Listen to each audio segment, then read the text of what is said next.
Hey everybody, welcome to a new episode of Channel Orange. I'm your host, LK the Guy, the Deity, FSOD Fire Gang. You know what's going on, La Familia. I'm here with my trusted and very, very loyal, confident co-host, Puffco Poppy. As you can see, he has the merchandise on the table for his namesake. Puffco Poppy, what are we puffing on today? What are we puffing on today? I think we got some Nature's Heritage, pink lychee marmalade, lychee, I don't know how to say it. But sativa dominant hybrid, Nature's Heritage, really good flavor in this live rosin. Consistency, don't love it. It's kind of like a flanny consistency, but the flavor's there. It's hitting. So Yes. As you can see, well, I'm gonna switch the camera, but as you can see, he has his own handy dandy dab cam right now. As you can see, he's loading the workstation as we speak, and we will do a dab live. But we have a lot of topics today. So let's start off with the thing that we love near and dear to our hearts, Russell Westbrook's shooting form. Oh, yeah. I mean, he's actually shooting it well from three of the last few games. He's shooting, but Lakers are 2-10. So they suck ass. Just booty cheeks in LA. Yeah, that's true. Westbrook is looking better off the bench when they let him have that high usage rate, but still doesn't fit on the team as a whole. That's kind of an issue. But Lakers are basically giving the Pelicans a great shot at Victor Wembanyama. Yeah. Which is wild to think about him and Zion and CJ and all those pieces with the Pelicans. That'll be scary. That'll be fucking scary. Vic on that team with Zion and B.I. and Herb Jones and CJ and Dyson Daniels, who doesn't even get any burn yet. Damn. Wow. How's your team doing? We won last night. OKC. I want us to pick a struggle. Like, if we're going to lose, let's lose some games. But if not, we have so much young talent. It's kind of hard. They're winning some games. SGA's averaging like 30 a game this season. He's going crazy. Yeah. He looks like a legit superstar. Mm-hmm. Giddey still looks fine. He looks like he's still improving. He still would like to see him more aggressive offensively. But Giddey is definitely a special player. Still court vision. Yeah. Really fun to watch. He's just like one of the just gifted passers and in terms of basketball IQ and just the lasers that he throws in terms of the passes. Like the backcourt, Lou Dort's fine. We're going a lot of these small lineups. It just really makes me miss Chet because I wanted to see what this team would look like with Chet. We're running lineups with like just 4-guard lineups, so a lot of these starting lineups. And Poku. Yeah, Poku's playing pretty well this year. Like I'm okay with Poku's development at this point. Poku's still really young, but Poku's playing pretty good. Poku, J-Dub is playing really good. Great rookie pickup there. Another great guard to work with. Trey Mann is looked a lot better. He looks like he's a fucking bucket. Telling people about Trey Mann, bro. Man, he has been telling me about Trey Mann. Fucking bucket, dog. And so they got pieces like, and if you get Chet, you add Chet to the equation. Thunder could be interesting. I'm just really sad we're not going to get to see Chet year one. Thunder really could have been interesting this year, just what they got, but just to see it. Yeah. Especially with Giddey and that freakishly long team. We're talking about a freakishly long team. That's looking like Orlando right now. Yes. They're running bowl out here. Yes. You know what I'm saying? He's running a point. Team bowl. He's running a point. I've been a proponent of bowl from day one. What is this NBA? Bowl's running a point. Well, now they got Suggs back, so he's not running the point, but he's still starting. Bowl had a nice double last night. He went 3 from deep. You know what I'm saying? Bowl out there hooping, man. I've been telling people, man, since I seen him in Oregon, I was like, wait a minute. Wait a fucking minute. Like, come on, bro. If he can stay healthy, come on, bro. Look at And now he's healthy. It gave him some time to develop. He was out there playing point guard a couple of games, too. This man fucking bringing the ball up the court.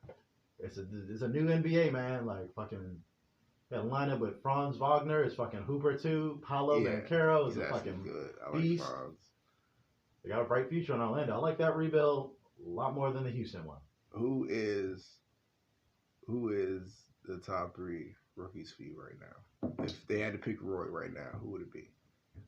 Yeah, Paulo, then maybe Ben Mathurin, the second scorer rookie. He's dropping 30-point games off the bench for Indy. Why is he even on the bench? The fuck is he even on the maybe bench? defensive reasons. I haven't watched enough Indy games to see for myself, but I've always been a big fan of him coming out. The Wizards really missed out on maybe trying to trade up to get him. Johnny Davis looks like, ooh. Man's in the G League struggling right now. God damn, he's in the G League already. Sent that man to the go-go. Damn. He ain't playing well down there. It's like, man, you need to be. He down that joint beating his feet, head ass nigga. Wizards got no luck. Sent that nigga. Yeah, well, that goes back to the problem. If we want to talk about the Wizards, we got to start talking about their talent evaluation of these drafts, bro. Because we're looking at their last, 4 or 5 draft picks. We're looking at Corey Kispert, Denny Avdia, fucking Rui Hachimura, who's my favorite of all these picks, but still, none of these motherfuckers seem like really impact players. It seemed like, these are all solid rotation guys, but some of these niggas were taken in the top 10, top 8. You know, it's like Denny, you got to hit on some impact players at this point. Denny has been disappointing for me. Rui had the thing last year that kind of I feel like set him back. Even though I like Rui a lot, I think he should be getting a little bit more minutes. But yeah, Kispert's fine, but and Johnny Davis hasn't even. Johnny Davis on the go-go. There ain't nothing to even say about that right now. He beating his feet down that jaw, nigga. And he was looking like trash in summer leagues, looking like trash. And I like Johnny Davis coming out of Wisconsin, but god damn, bro, making me look bad, bro. I was high on the Wizards pick because I felt like that was the best pick they could have made, but I feel like that's the point of the draft where we ran out of stars, and Johnny Davis has some clear holes in his game. Offensively, he's got a nice mid-range jumper, but he doesn't really have a tight handle to create any space to get that shot off. So it's how are you getting that shot off in the pros? You know what I'm saying? If you can't really make your own space. I really like him defensively, but again, you don't draft a nigga in the top 10, or top lottery, 10. Lottery pick just to be a good. Who could they have taken? Again, that's what I say. It's tough in this draft because I'd have to look at the draft in front of me who was taken. Got my phone. Yeah. Because if we get a good look at who they could have taken, we could. Because maybe they didn't know. I give every team benefit of the doubt. Yeah, because maybe you was hooping overseas. Maybe you was hooping in college. That's not always going to translate to the league. Not always. But when you niggas, what draft was that? Pistons drafted somebody over somebody. It was a foreign player. Darko Milicic or some shit. What did you think was going to happen with Darko? Well, like I said, it's not an exact science talent evaluation. And also, you have to develop these fucking players, too, which people kind of fucking forget. Shouts to Andre Bargnani. He got me out a lot of jabs in 2K. Shouts to Andre Bargnani. Knicks legend. Let's see. So let's check out this 200. Let's find out. So in this draft, like I said, I had 7 elite prospects in this draft. When I scouted it, I remember it was Paolo, Chet, Jabari. I like Keegan Murray a lot. I like Jaden Ivey. I like Benedict Mathurin. I like Shaedon Sharp. I mean, you right on all of them. Beyond that, what pick was the Wizards? The Wizards were number 10. So okay. They got Johnny Davis, who was left on the board. They could have got Ousmane Dieng, who we have in OKC. He's not much of anything yet. He's just all young potential. He could be great. Could be a nothing burger. We don't know yet. He has looked pretty decent. I've seen flashes of what I like in Dieng. Then, like I said, Jalen Williams. I'm not going to fake. Jalen Williams is fucking nice. Watching him for the Thunder, the Wizards might have fucked up there. Because Jalen Williams can fucking hoop. Jalen Duren, maybe. Ooh. But they have Gafford, and I feel like Gafford is already a young, athletic, big. Ask Kevin Durant about Gafford. Well, you act like Kevin Durant wouldn't do that to Jalen Duren either. So it would look different. It would look different. Yeah, see, this is rough because I wasn't high on really any of these prospects that came after though. Maybe Atari Eason if you want to do that. Yeah. You want to do I feel like you're reaching once you're getting into this range. I can't really blame him then. I was a big Ty Washington guy, but he ain't getting minutes. Yeah. Damn, he ain't getting no burn. Where the hell he get drafted? Ty is in where is he? Damn. He ain't getting no burn. Houston? I ain't Is he in even. Houston? Oof. Houston. Oh, he's stuck behind Porter and all them. Ochai Abaji, I'm not super high on. Mark Williams is in the G League. AJ Griffin, I guess, would be the only. If you need a wing, AJ Griffin might have been able to replace Denny because at least AJ Griffin can fucking snipe. Yeah. He's fucking sniper. He had 24 or something the other night for Atlanta. So, but I can't even fake. I'm not a liar, and I was never super high on AJ Griffin. So I can't say that I would have advocated for the Wizards to take him. So, in terms of what the Wizards would need right now, I was a proponent of like trade up at least 1 or 2 spots because then you have a shot at Mathurin or Shaden Sharp or something like that. But like beyond Shaden Sharp, and who was a big mystery himself because nobody had seen him play for like a whole fucking year. Yeah. He's Yeah. making a difference in Portland. Oh, he looks very nice. He's making a difference now. Nice. He looks nice. So Portland has a very bright future. When you talk about Simons and Sharp, and you got Dame right now, you got Jeremy Grant right now. They're a good team now, but like looking at that backcourt, like Shaden Sharp, if he develops into what he looks like he could develop into, and him and Simons, like that shit'll be fucking nice. I'm definitely on that Shaden Sharp bandwagon. I like Jaden Ivey a lot too. I don't know if I love the fit with him and KD, Keegan Murray has been good as advertised. Yeah, man, Killian Hayes, he was getting buckets the other day. But this season, he's rough. He was shooting faders in the lane. I was like, ooh, Killian, okay, Killian. Okay. He out there getting burned because, Cade ain't there. I get it. Kill. I just don't know where the Wizards could have gone unless you want to go AJ Griffin. AJ Griffin was probably... If you want to go for shooting, because AJ Griffin at least will give you the skill of like he can fucking snipe it. Yeah. And like, I can't say that about Denny. I can't say that about Johnny Davis. I even take Okai Abaji. I mean, 3-and-D. Fuck. Yeah, I don't know. I'm sure he's out on Ochai Abaji. I think he's a good player. I just don't know if he's like a real impact player. Yeah.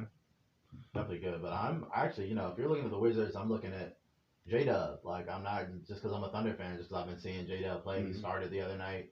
He's really, really fucking good. And he wasn't really on my radar when I was scouting either.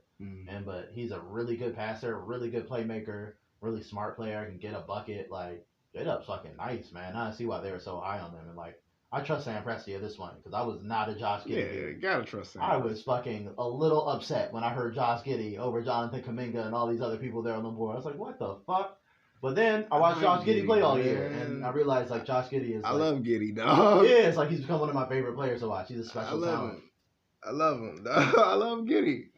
I would like him to run point on any team I got. He can run point. He still has some development. And he's still got some work to do. That's fine. He's a jumper. He's a big ass point guard. Yeah, I love big point guards. He is such a gifted passer. It's crazy. He makes some insane reads and passes. Like, I love how they have Josh Giddey do the inbound passes too for every situation too, because he's that much of a laser. Where that gives you a strategic advantage. Just having this man inbounding the ball will have niggas like on their toes for back screens and cuts and shit, because he will put that shit on the money. I've seen a couple times where Giddey has hit niggas with the lob pass from out of bounds, from the inbounds, and just caught niggas on the oop type shit. Like, that's why I really want them to keep, like, I mean, it's probably not gonna happen, but I really want them to keep that team together, dog. Yeah, it's like I hope they don't trade shade. Keep it freaky, man. I like this freaky ass team, especially with Chat. Yeah, they're weird and lengthy. And yes. They got Ojman. What if Jang becomes something? I would love to see what that looks like with Chet out there.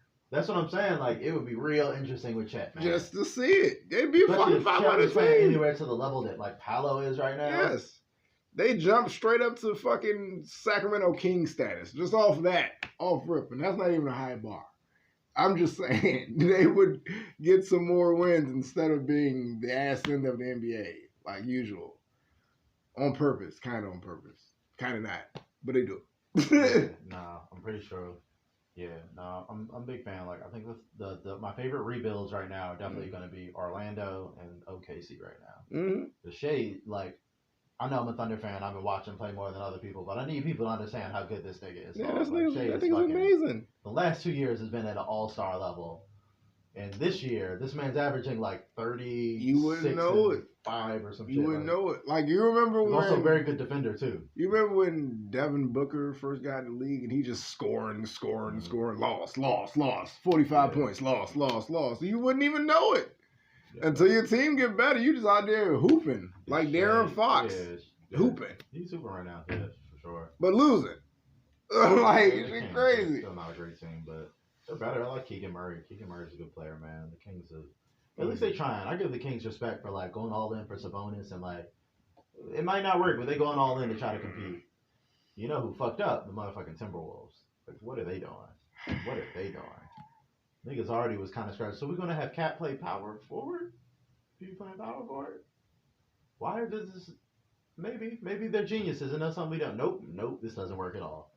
Rudy and Cat. So I saw someone make a great point. I think it was on the Ringer where it's like.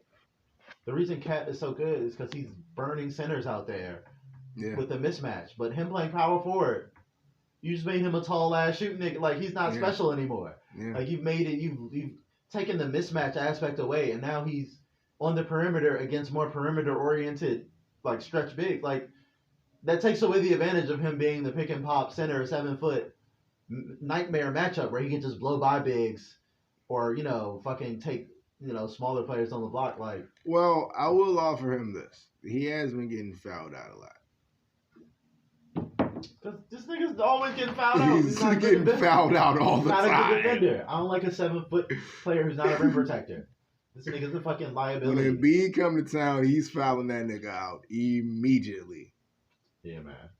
Another team looks like a hot ass mess too. I don't know. They don't get rid of Doc. Look, bro, Doc Rivers. The fact I seen a nigga put out a diss song on Doc Rivers, bro. The streets done put a diss song. Fans is fed up.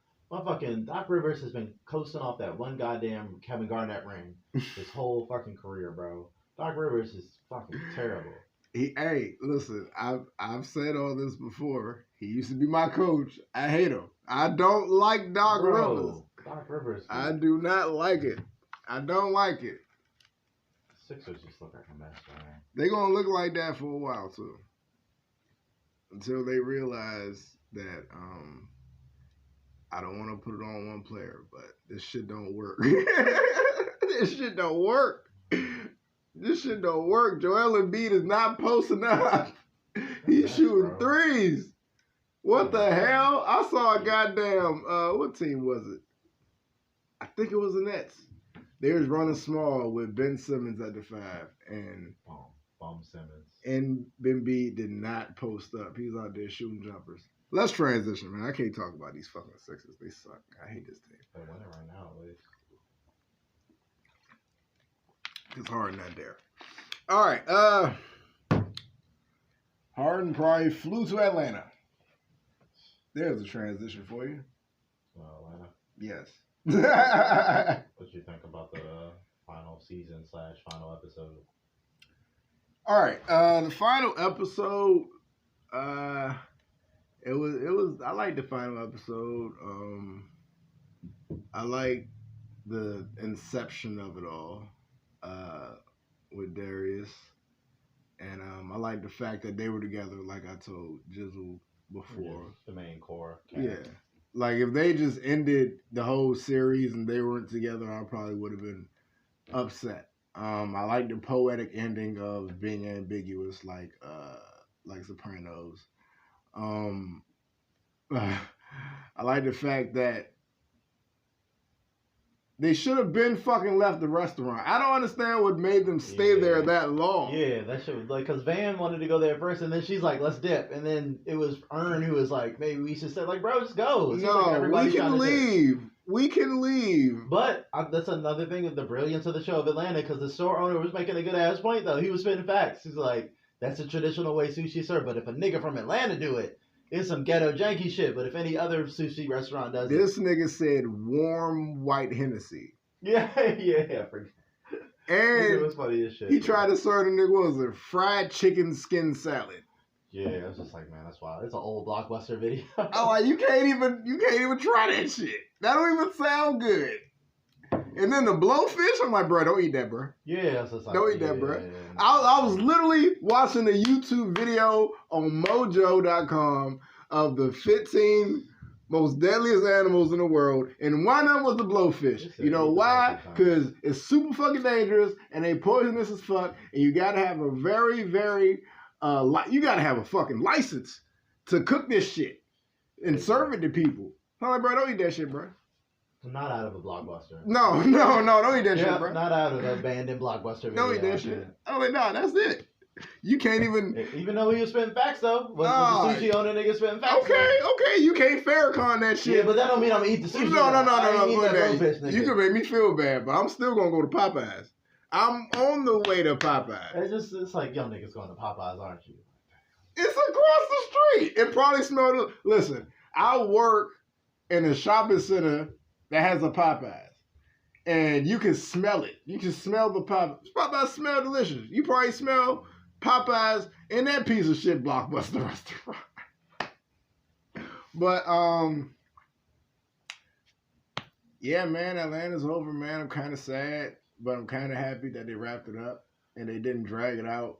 Yeah, just go out on top, because I feel like this season was like a light wrap up to it. Like this is, I don't know, man. People are always saying like they're getting on me because I'm not my favorite season. It feels like this was just kind of like they were just kind of coasting to the end, and it's just like because I felt season 3, the Europe season, was so ambitious, like with the one-off episodes and even the episode with Paperboy and the dude who stole his raps, and like there was like some deep shit going on. Like there was some ambitious stuff going on, and like I feel like season 4 is very different. It was very light. It was kind of back to basics of just like I don't know. It was really like filler-y. But not in a way. It's like we did get some shit to advance the plot, like the camping episode. But again, that episode wasn't super funny. That was just like we have to resolve this van earn shit. Yeah. You know, it's like certain things where we have to resolve this Paperboy plot of just like his gangster shit, him wanting to be on the farm, and like I thought that episode again was okay. It was kind of had its suspense. It was like, is Paperboy gonna die on this farm?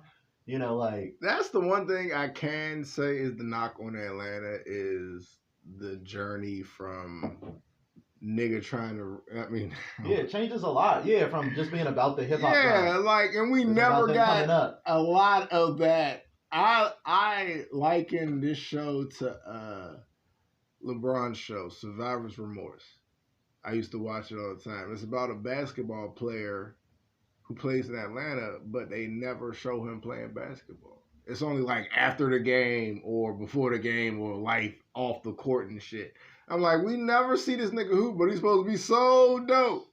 And we never see like the journey of the rapper or whatever. I would like to see that show of like what really happens trying to rap. But you know, it was what it was. It was an ambitious show.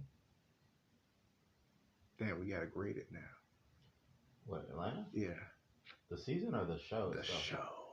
Oh, the show gets an A. That's an A, maybe even an A plus. Like, I mean, like, I don't know, because like even though it underwhelmed, like Atlanta's still a better show than most shows on TV. Like a bad season of Atlanta is still better than most seasons of anything on TV. I give it 87 oranges out of 100. Like the show as a whole? Yes, 87. 92. 92? Matter of fact, 94. I really like Atlanta. 94. You're thinking about the Liam Neeson episode. I think Atlanta is I think it's a cultural achievement. A show that is about black culture. Yeah. That's really what Atlanta's about. Like when I was trying to explain to my mom to what the show Atlanta's about, because she's like, I don't want to watch this about a rapper or something. It's like, but it's not really. And the first season and a half, or 2 seasons might be about Paperboy's rise as being a rapper, but after that, it's really not. It's just a show about black culture. That's just what it is. It's not even like a linear story. I mean, it is linear as in like, okay, he's here, he's at this point, now he's rich. In that linear, but everything else in between is like mishmash. Like the Goofy episode or the Teddy Perkins episode. Yo, that Goofy episode. Nigga. 95.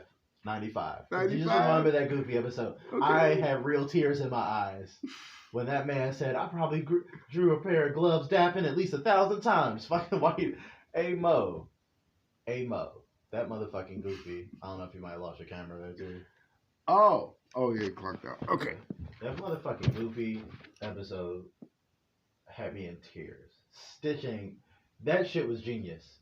That was the genius episode of the final season.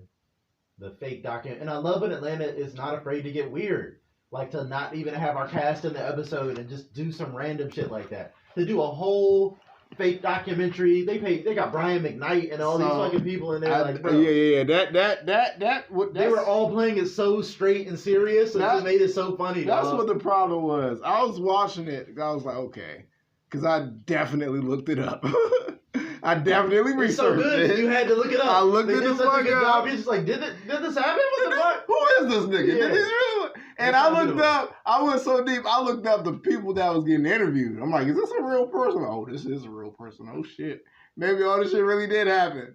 Hey yo, that shit crazy. So fucking good. But I didn't know that about Goofy movie and all that. That's I didn't know about the cultural significance of Goofy. Like when the animators that was true in the part where they're talking about how Goofy. That white animator dude was talking about Goofy's like he's supposed to be a Negro basically. He's slow witted. He's all this shit. So it's like okay, if you want to make Goofy black, then it's like I just find it hilarious because the Goofy movie again. This is why Atlanta is such a brilliant show. It's a show about black culture because Atlanta identifies the Goofy movie is a hood classic.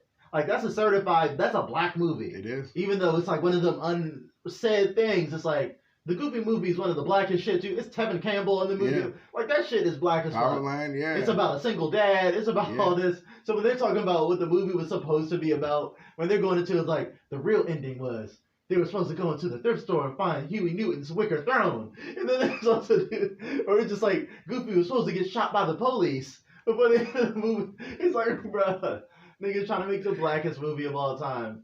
Genius. Wrapped in genius. It's so fucking funny. It is so poignant. It still speaks a lot to just like black culture. That's the classic episode for me. That was the standout for this season. Fucking Goofy episode. God damn, that shit was so funny. If I had to think of my favorite Atlanta episode. Yo, before we even move from the Goofy jump, the fucking jump where the old man's talking about where he did the Goofy laugh in the boardroom.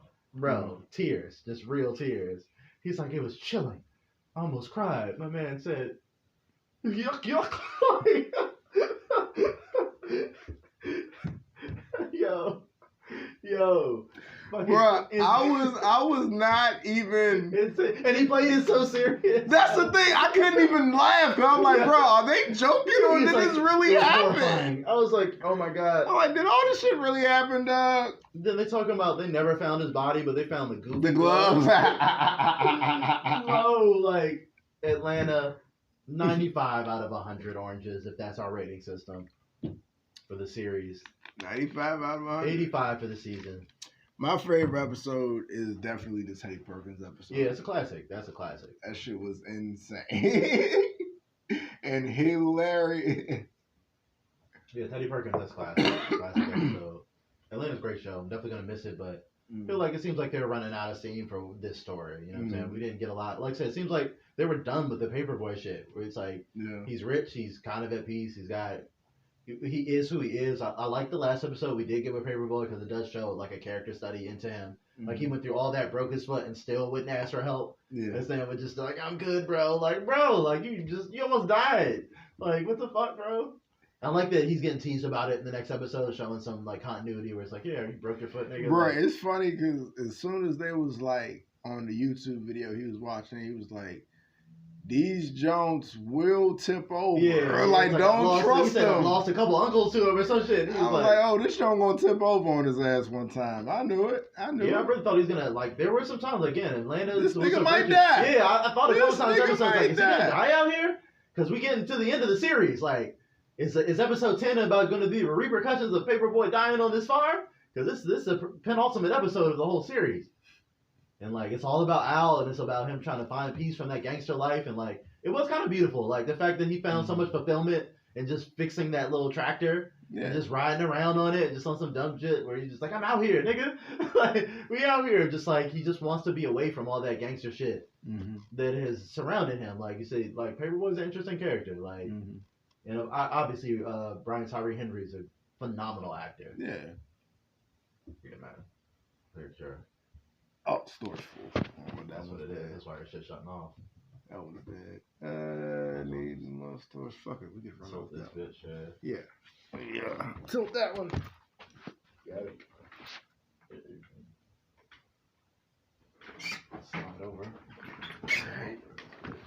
Don't worry, I'll cut that part out. Word. All right. Yeah, Atlanta, great show, man. Great show. Speaking of great shows, I'm not gonna let this shit go. Andor. Nah. Go One of the ahead. greatest speeches I've ever heard in television history. Everybody go watch Andor. It's probably the best show on TV right now. The House of the Dragon is over for the season. Andor has become my number one show. The number one must watch. When that shit drops, I gotta drop what I'm doing. I gotta watch that show. Andor has gotten to that level for me. Luthen's speech. I replay that shit on the daily just for motivation, bro. Like that. Mm-hmm. I've never seen such a well-crafted Star Wars show. And I love The Mandalorian. Mandalorian is one of my favorite shows. But this is, I dare say that this show might be better than The Mandalorian. Although Mandalorian has more action. That shit is certainly cooler.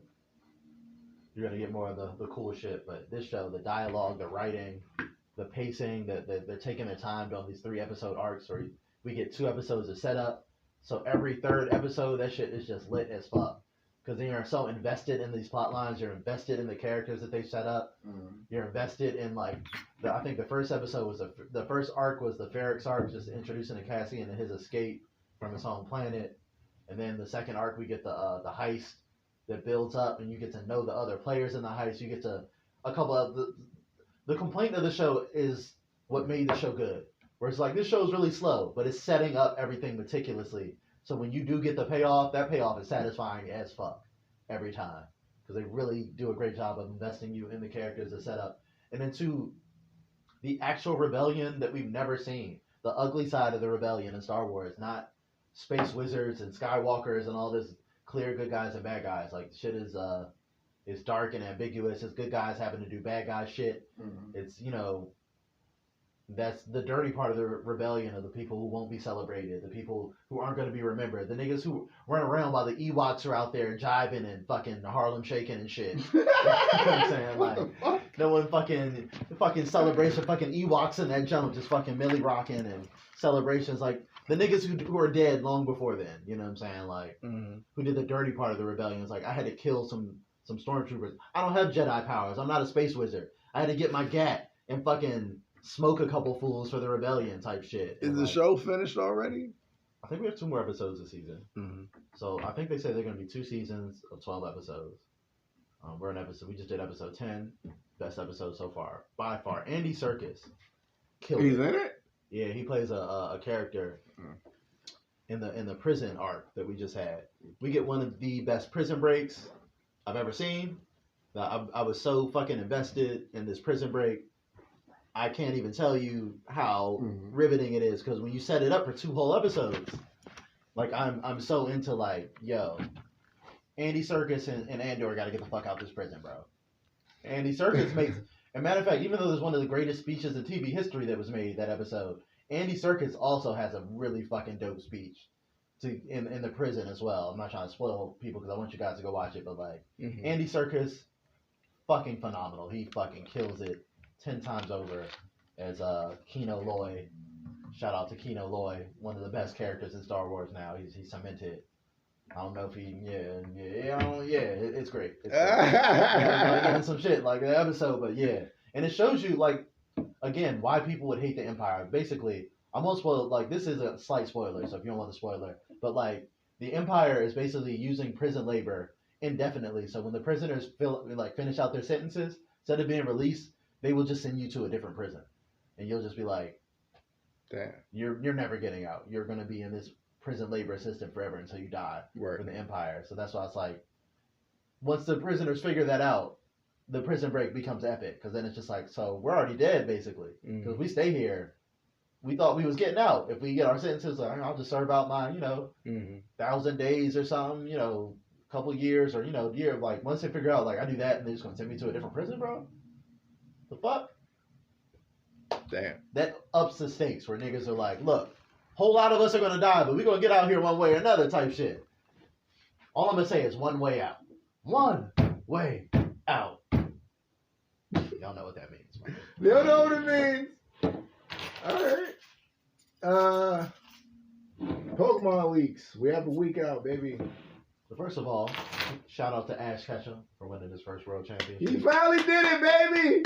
I'm 31 and he finally did it. He's what every employer wants. That's the best tweet ever. He's a 10-year-old with 25 years of work experience.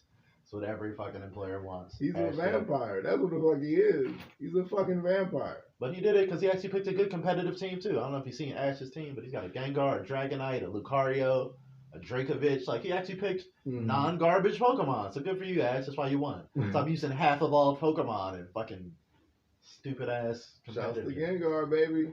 Shouts to Gengar. Now, with the leaks that came out and everything, okay, here's the thing. Because we have discourse about this all the time. I feel like it's important to read some links or important. Yeah, you were talking about this earlier because like I try to avoid the leaks, but I never can before because I feel like the leaks haven't been as fast and furious this time around though. But like I did see the starter leaks. Those were like we were talking about. Those are the only ones I was kind of interested in. Yeah, you have the rest of the game. I could be a surprise, but that starter gonna be with me the whole game. Yeah, and I want to make an informed decision about what he's gonna turn into. Yes, I made some mistakes in the past. Yes. I'm looking at you, Decidueye. I'm looking at you, Decidueye. Everybody hates Decidueye. He's trash. I picked him twice, and I picked him in RCS, and he was trash again. Oh no, he did it twice. See, I went with motherfucking Top Explosion. I went with Top Explosion. You was right. You all were right. But at the same time, like, Decidueye's getting his ass beat the whole fucking Arceus run, man. That's me, dog. Same way with Sun and Moon, bro. That nigga's garbage. Incineroar supremacy, but So with the leaks and stuff, it's kind of looking like they're separating. I mean, fuck it. They're kind of looking like they're separating the game betwixt like time, like past and future. Yeah, it seemed to be alternate forms. We saw the Donphan. They put that officially in the trailer. We saw two forms of Donphan. The Great Tusk and then the Iron Tread or whatever. Yeah, Iron Tread, Iron Thorns. Yeah, whatever. But like that kind of confirms part of the leaks because that was part of the leaks that were rumored that we were going to get alternate past and future versions of certain Pokemon, and it looks like that is the case. That's a Donphan and it looks like the Salamence and all that stuff might be true as well. Yeah. Like I was telling you earlier, like it's making people choose. I mean, if you don't, you can always trade. That's what trade support. Pokemon is always about a game that you need to have friends. It encourages you to have human friends to fucking get the opposite game and trade. But if you're antisocial, it's making you choose between whether you want to have a Tyranitar or a Salamence, basically. Trades, baby. That's what trades are for. I would always pick a Salamence. Matter of fact, I was talking to my niece today. She's getting Scarlet, so I'm gonna pick Violet. So I'm gonna be able to at least trade with her. I know, got a couple of homies at the office getting the jump. Yeah, I don't really like. I might gotta go future, man. I don't really like a lot of. I don't. Well, I just played Arceus. We just did pass. I don't want to do the pass again. Yeah, I might do future now. Yeah, I want to do the future. I like the ride Pokemon better too, where she was talking about that made her decision too. Do you want the jump that like runs around and shit, or do you want the sleek little bike and shit? I want to be whipping. Yeah. I want my jump to be. I'm good with the future. Give me that. I don't remember. Maybe that nigga climbs mountains or something. That's what. Yeah, it's different. The Miraidon is like more old school. Yeah. He runs and climbs, or the other one is like more high tech. Jet. Yeah. Jump flying and shit. So, and especially I'm a red version originally too, so I'm gonna go for the blue. The bluish tint this time and go for Violet. I like the exclusive Pokemon. All the exclusive Pokemon from Scarlet I have already. For like in my Pokemon home already. So it's like like I said, I'm big into Pokemon. I got my Pokemon around here somewhere. It's in my bag. So I guess we'll actually putting together some teams earlier. I'm trying to get some battles in. Have our first notes after Friday's launch day.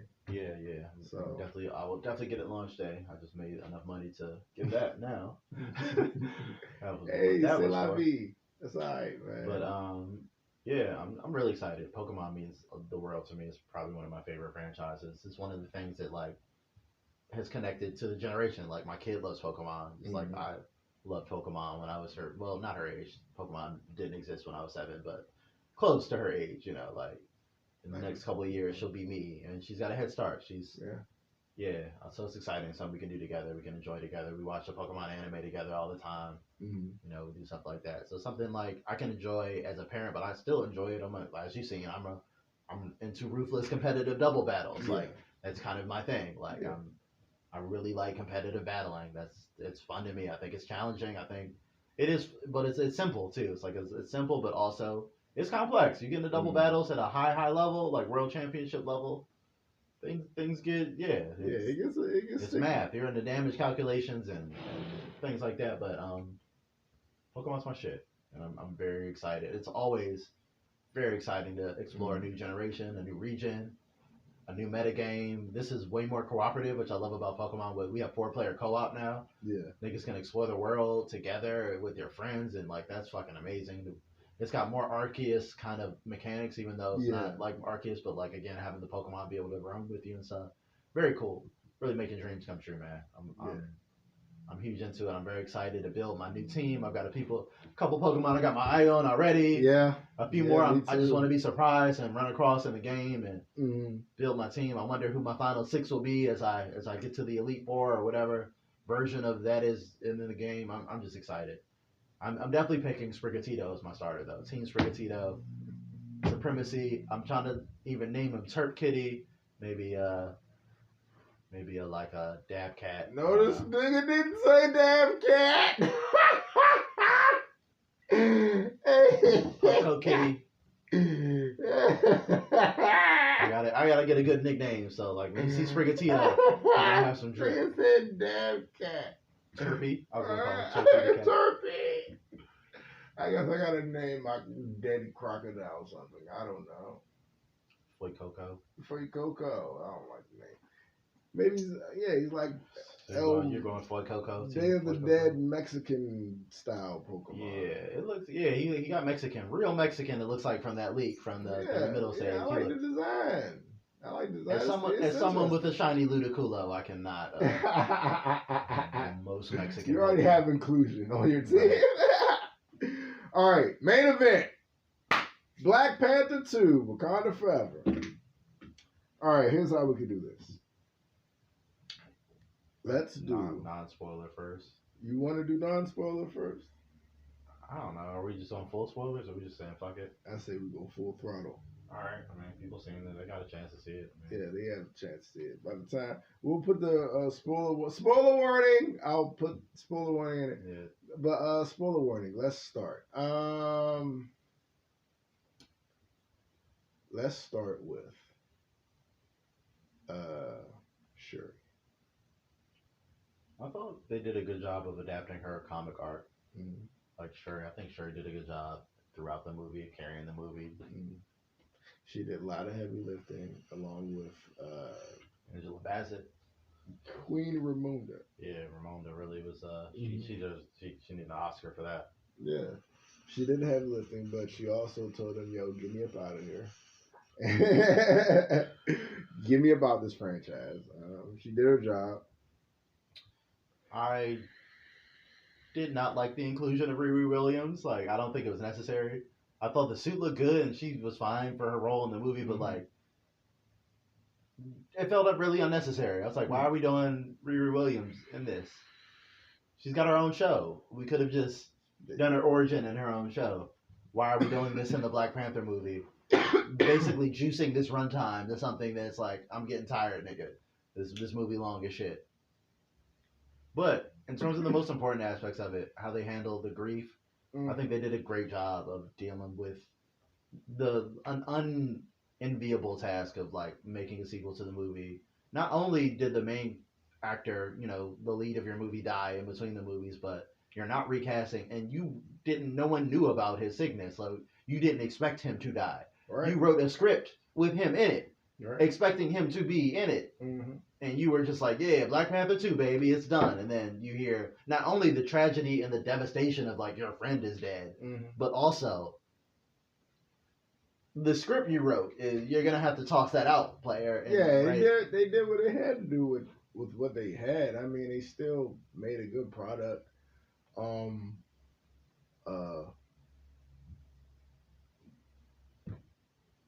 Killmonger. I didn't like the cameo. I didn't. Me and Tariq were talking about this. First of all, who doing fresh retwist up in the ancestral? His hair grew. His hair grew the fuck out. And it's just like he got it redone. Like, you got to retwist up that guy? What? maybe I don't know. I don't know. He's in hell. Yes. Also, I didn't need that, and then I feel like it was an unnecessary part of the movie. Where it's like, let's have Shuri take a slight Breaking Bad turn where she's just gonna be evil for a bit, and then she's gonna come back to the light. And it's just like, why did we need this? Like, Yeah, I was like this deviation, and I was like, this got a little annoying. Where Yeah, it's like, she gonna break bad in the middle of the movie. She's like, now just murder. I'm all about murder. And it's like, what? It's tricky having a character arc in the middle of a movie. Like, it just seemed like a hard turn, and then she ended up. Yeah, I didn't love that. I didn't love. It felt forced. It's like we got to get this Killmonger cameo, and we can't. Obviously, we have to do the thing where she takes a heart shaped herb, but we can't. Obviously, we can't. We're not gonna fucking General Tarkin T'Challa and CGI fucking remake him. Or Princess Leia, this man. Let's not do that. I could have seen him do it. I was like, disrespectful. So it's like, so I figured that's why they that. forced it in there. It's like it has to be Killmonger. It makes some sense because he was the last Black Panther. They are technically family too, so she would see him in his ancestral realm. That's why he's like, "What's up? What are they, cousins or something?" Yeah, I don't know, but yeah, they're family. So it's like, yeah, I love Killmonger the character, but it's like I just didn't love the cameo. I feel like that and the Riri Williams stuff could have been taken out.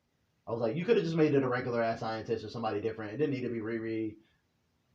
I guess it explains why she could make an Ironheart suit that advanced because she like made it in Wakanda. Yeah, and I feel like her show is going to be her not having that suit. She's gonna have to build like something in between, and then at the end of the show, she's gonna get that Wakanda suit back. And that's gonna be her main suit, you know. It's gonna be like have vibranium in it or some shit. Because if she had that at the beginning of the series, it'd be like no series. Because that shit, like, that's super advanced. Probably more advanced than anything Tony can make. Because you got the vibranium and all that shit. So it's just like, but I did like the design of the suit. It looks really good. It looks like her champion's version of the Ironheart suit, which I like a lot. I did not like the Midnight Armor. I did not. It looks exactly like the comics. Like, it's disgusting. So if you hate it in the comics and you'll hate it, it looks exactly like the jump in the comics. God awful, especially when. And I think they know that because again, like they were talking about it, like that was one of the plot points in the movie. Okoye being like, "These Jones is ugly as fuck. I'm not wearing these." And then she looked like Iron Man. Like you got two Iron Men just flying around out here. That is a thing from the comics though, with I forgot her name, Michaela Cole's character, and it's usually Ayo. I think they left in the comics, but like it's kind of similar. That might be the Wakanda show. It might be about them being like super spies. And yeah. I'm definitely excited to see the Wakanda show if they're gonna keep it like from here. With should give Denai Guerrero the show. T'Challa Jr. That gives us, possibilities. You know, we're Winston Duke. I love M'Baku. Yeah, M'Baku is so amazing, cool, bro. Great character, man. Every time he's on screen, and he's king now. So let's make a show about that. They kind of implied that he might be the ruling because it seems like Shuri doesn't want to rule. She wants to just be Black Panther. Black Panther. That's cool too. I like Shuri's arc too because it's an arc about her being a woman of science, not being into the traditions and shit. Because even the beginning, she's like, I don't even believe in Boss, but like, I'm gonna pray to him to get my brother right. But she even like the whole movie, Angela Bassett like go through our old ways and traditions. Like, hey, look, traditions, like nigga, science, like man, like, Shuri's all about the technology. So I like that being an arc for her where she has to like embrace the tradition of what Black Panther means, not just the technological aspect of it, where she's just trying to like. She embraced it when she wasn't telling nobody who she saw in the ancestral plane, which was also annoying. Everyone was like, "Please trust me." It's like, nah, dog. Nope. You can't tell bruh. You can't tell nobody that. I saw our murderous cousin. The treasonous Killmonger is who I saw. They're like, oh, did you see T'Challa? Nope. I saw our murderous cousin. What does that mean? Ding. He wasn't wrong about his thing though. He's like, Killmonger did get shit done, and like he wasn't wrong. And he's like, you gotta protect her because Riri is from the Lost Tribe, as he says. You know. Here's the thing, bro. Ultron was right. Thanos is right. Killmonger is right. But they all wanted to kill people, so it levels out. You're right, but you're wrong. Yeah, it's like right plan. Your execution is insane though. That's always a drawback with villains. You know what I'm saying? You might have the right idea, but speaking of villains, I really like what they did with Namor. I like the way they did a lot. Yeah, because Namor's like all the people not comics accurate. Namor's fucking lame as shit in the comics, bro. He's fucking angry, edgy Aquaman. Like Like I'm like, this With is much more interesting. Winged ankles. You know what I'm saying? They made him scary, legitimately. Like he's very, very strong in the MCU. Very strong. And I did like, I mean, although the mechanics might not make sense on his winged feet, but I did like the way he could pivot, Eric course correction and everything. That shit was amazing. It showed how fucking scary and powerful Namor is. Like if Aquaman could fly and was way angrier and way more willing to kill you. And had way more drip. Yeah, is way more willing to fucking murder you. And I think they really set up the because like when I heard of the movie premiere, in the comics it's T'Challa and Namor have a blood feud because he flooded Wakanda during Avenger vs. X-Men. But like, how are you gonna do that without T'Challa? But now we see why there could be a blood feud between the Black Panther and Namor now. Namor killed her fucking mom and drowned her ass and drowned Wakanda just like in the comics. He fucking flooded Wakanda. They did the shits. They did the big comic thing of like, are they going to flood Wakanda? Yeah, that shit was. And kill the queen. Like, and he did that shit. Hey, as a nigga who can't swim, a water bomb is fucking terrifying. Yeah, it's terrifying. I'm also the closest thing I have to a phobia is like drowning. So it's just like, I don't want no parts of that. Terrifying. And I want to point out, it's a bad fucking idea to battle a race of underwater people with a fucking pod in the middle of the ocean. Yeah, I was like, y'all gonna take them on the ocean, bro? Y'all are gonna die. Like, they're aquatic people. You're gonna go out there on their field? You're crazy. Oh yeah, how you feel about the final fight? Boss fight. Didn't kill the villain though. We can't kill Namor. He's important. Kept the villain alive. He's an anti-hero. You gotta keep Namor around. He's too important to the MCU. He's his first mutant. He is. He said it out his mouth. Mm-hmm. He said, I am a mutant. Mm-hmm. I am a mutant. He's a mutant. He is the first mutant. That's 2 mutants. But he is, canonically, just like in the comic books, Namor is the first mutant because he's been alive for so long. Oh, yeah. So yeah. Namor, but we got 2 mutant reveals in the MCU so far. I love that they said it outright. Like, Namor, he is a mutant. I pray we get Krakoa. Please do Krakoa in the MCU. Please, God, do Krakoa. That's all I care about. But, like, I want to see some X-Men. I want to see some mutants. We're getting there. We're getting closer and closer. We're getting closer, man. Like, Namor. No love. Namor. No, it was cool. It was cool. Like I said, seeing Tolakan and not making them just Atlantis. Because we already have Atlantis in DC. We have Aquaman. We have all that. This did a much better job of just giving them some culture. And it makes sense from a geopolitical standpoint where it's just like, yeah, we got vibranium too. And like, y'all revealing yourselves to the world threatens us now. Well, let me ask you about the politics behind that. Because that's kind of like a good point with the whole vibranium thing. Like, if Wakanda lets America get vibranium, they would be a superpower if nobody else had vibranium, right?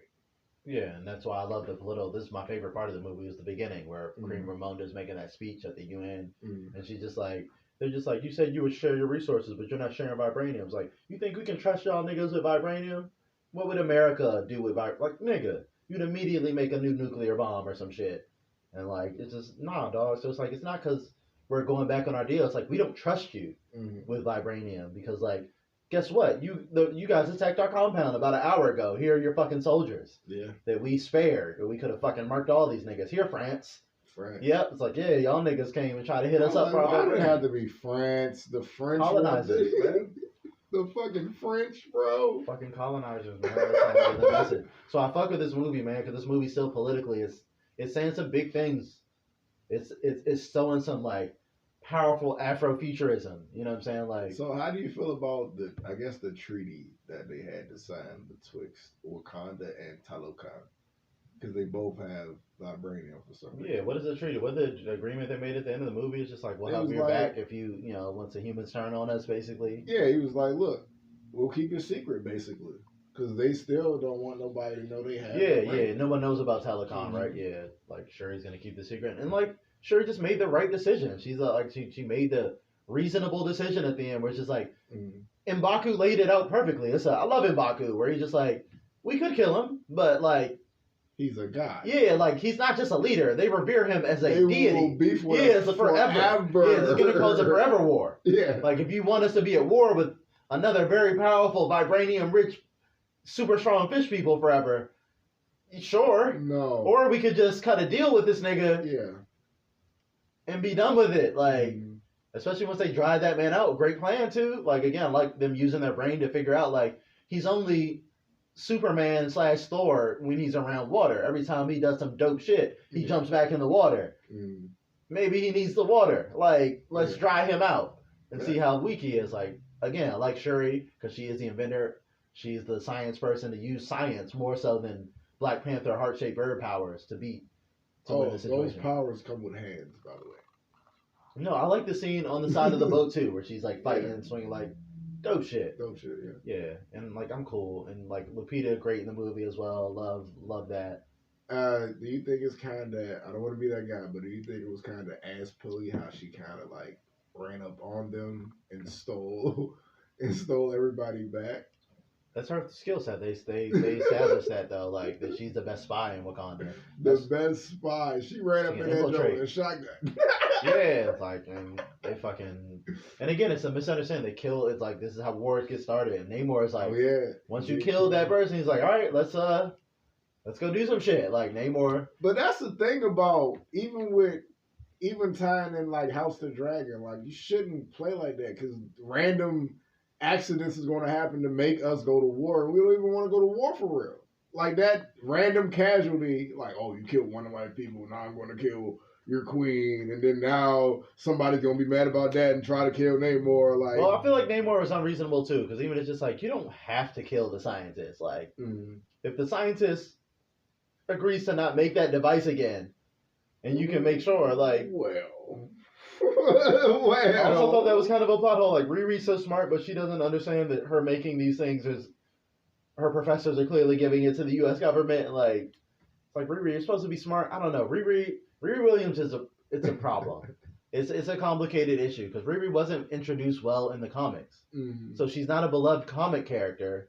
Even among people like me who are black, I'm rooting for black characters because, like, I don't think she was introduced well. She was introduced off of the back of Civil War II. Garbage event. Hate it. Like, Tony Stark gets beaten into a coma by Carol Danvers. And so he's like dead but not dead. Someone else needs to take up the Iron Man mantle. Dr. Doom does in an awesome book called Infamous Iron Man. Read that shit. Infamous Iron Man. Yes, but also Riri becomes Iron Man and she's guided by AI of Tony. But no one ever respects her as like a real successor to Iron Man.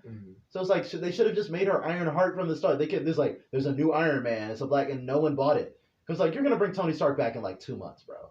And they did, and it's just like no one respected her. She didn't have a great backstory. They gave her a lot of personality. Not enough black writers on her, in my opinion, to give her a real personality.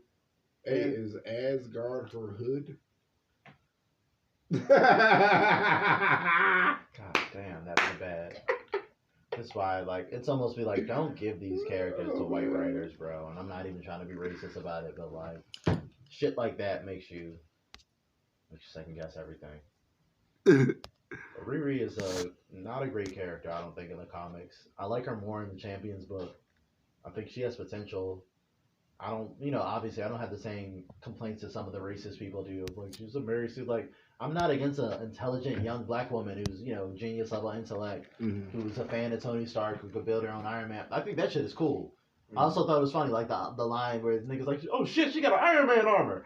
Like, you seen that, like, yeah, it's like, like, I ain't even against that, but like, it does come off as like, I don't think she's just developed enough as a character. Like, I don't know anything about Riri. I mean, I guess it's kind of supposed to be like a shoe-in for her going forward, like they did with Spider-Man and Black Panther in Civil War 2. I mean, not Civil War, but Civil War. Like, let's have their little preview in this movie, and we'll give them shows and movies after this, and you could be like, hey, you guys like... Yeah, it's like, I don't know, I didn't love it. I feel like she was really unnecessary to be in this movie, but like... Oh, we didn't talk about, sorry to cut you off, but, Allegra DeFontaine. Yeah. We get some Thunderbolt set up, I think, or something set up. Civil War, like, we learned that she's the head of the CIA? CIA. So not SHIELD, but she's the head of the CIA, and she's the ex-wife of Everett Ross, which is okay. Hey, but the funny thing is, if you seen Veep, she's doing Veep. Yeah, she's basically doing Veep. I'm a big Seinfeld person, so she'll always be Elaine to me. Like, that's Elaine from Seinfeld. If you watch Veep, she's definitely doing her rendition from that show. It's hilarious. Yeah, no, Elaine is a legend. Like, I'm a big Seinfeld guy, so like, you know. Yeah, so interesting. Well, I'm hearing rumors. They think like they say like Thunderbolts are gonna try to go get some vibranium. Yeah, that's the rumor now. It's something involved in that. Like, we'll see. Like, Thunderbolts is, I guess. Like, I mean, they recast the Red Hulk since William Hurt died. What did they get? They got Harrison Ford. Yeah, Harrison Ford. So that's. I don't know how that's gonna work. He's got to be a Red Hulk, right? Like, you don't cast Harrison Ford to be Thunderbolt Ross. This whole time, I thought Everett Ross was going to be Thunderbolt. I mean, not Thunderbolt Ross, but Red Hulk. No, he's just a spy dude from like the Black Panther. I never like when he popped up in Black Panther 1. I'm like, who is he's just a spy. He's like, just this guy. Like, yeah, he's that's too literally close. Yeah, that's his thing. He's too close. All right.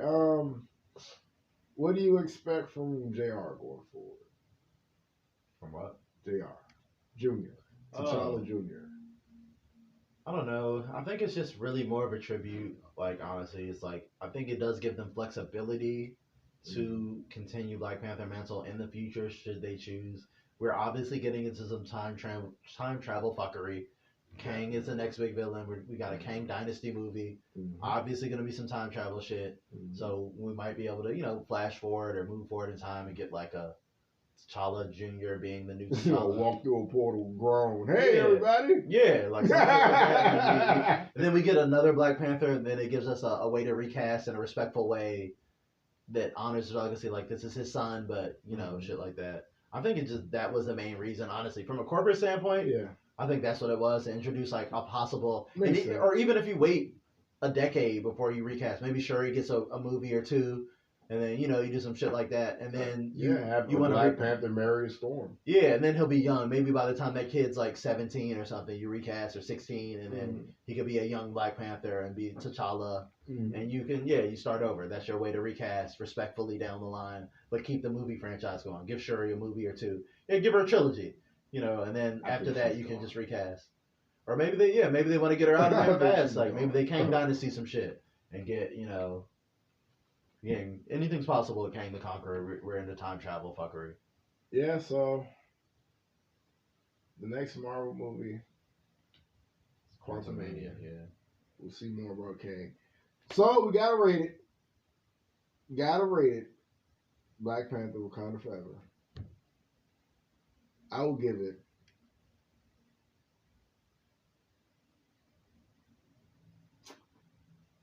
I'll go 86 oranges out of 100. 83. 83? Good. It's very solid. I have some nitpicks. Like I said, I feel like the runtime should have got cut down a little bit, but really love the fucking tribute to Chadwick. That opening Marvel jump had me a little misty eyed. I'm not.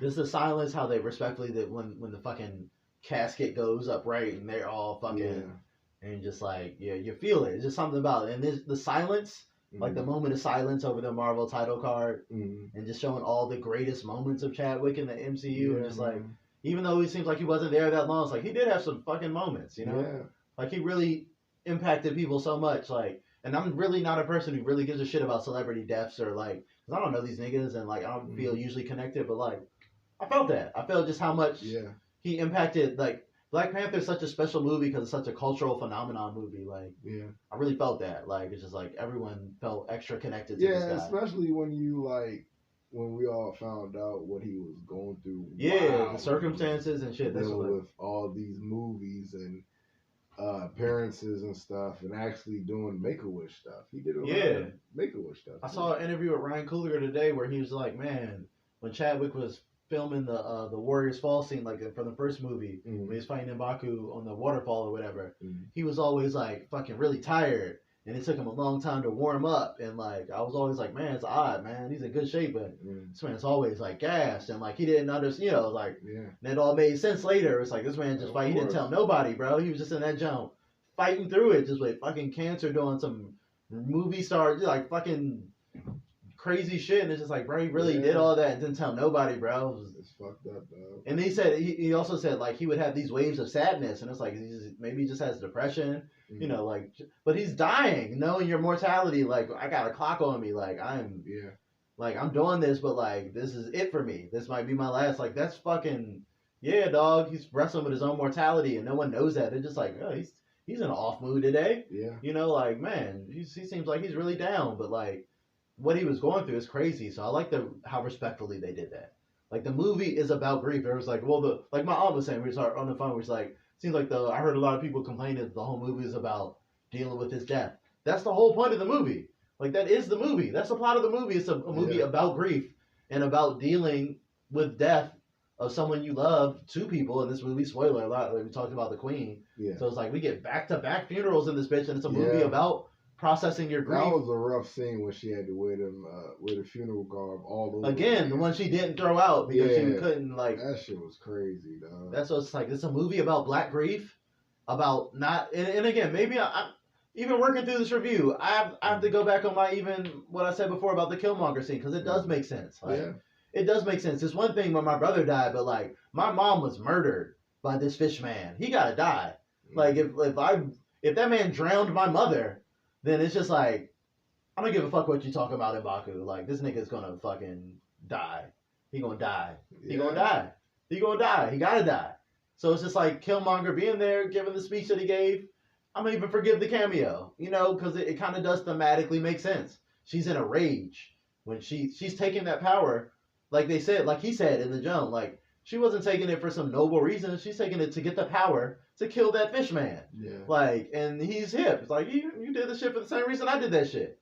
Trying to get these powers, bro. Like, to get trying to get shit done. Yeah, you're trying to get it done. So it's just like, I'm going to raise my score to 85. 85! We have an average score of 85.5. Yeah, it's good. Yeah. It's a good movie.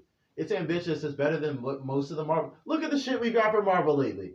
This is a step up in a million ways. This is a movie about black grief, about still Afrofuturism, and like, you know, the effect of Wakanda being the richest, most respected nation on earth, and how the white nations would not take that well. And also just about, like I said,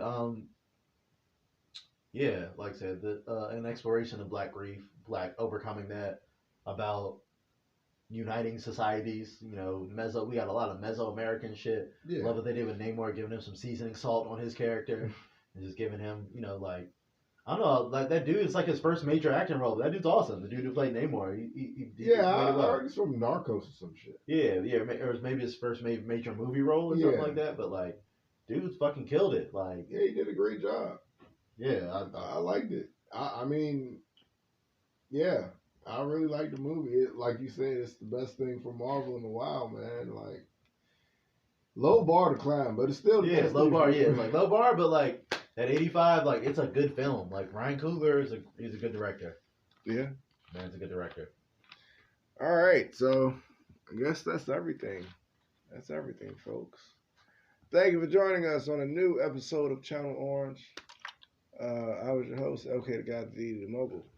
I was here with C Jizzle, live from Temple Hills, Taco Pocket. Tell us what you love them. Subscribe everywhere. Gang.